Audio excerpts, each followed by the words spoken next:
आणि एक महत्त्वाची घडामोड आहे बीडमधनं मच्छिंद्रनाथ संजीवन समाधी महोत्सवाला इथे सुरुवात झालेली आहे। भक्तांकडून जवळपास 500 किलो सुगंधी लेप तयार केला जातोय।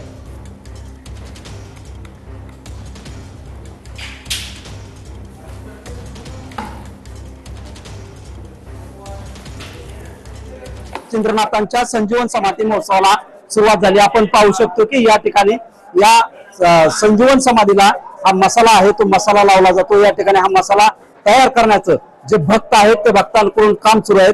ते भक्त आपल्या बरोबर आहेत, ते भक्तांकडून जाणून घेऊया नेमकं काय सांगाल। आपण सर्वजण या मसाला तयार केला जातोय तो संजीवन समाधी आहे मच्छिंद्रनाथांची, त्याला लावला जातो। कशापासून हा बनवला जातो काय सांगाल। या हे बनवताना जी भाविक असतात ते भगवंताचं नामस्मरण करून आम्ही बनवलेलं जातं आणि हा जेवढे भक्तगण येतात त्या भक्तगणांना पुढील एवढा हा सगळा माल बनवला जातो। सकाळी जे गोळे बनवले जातात अष्टगंधाचे आणि चंदन पावडराचे ते लास्टला लेप केले जातात। असा हा सोहळा आम्ही स्मरणीय सोहळा आम्ही सगळे भक्तगण आम्ही करत असतो।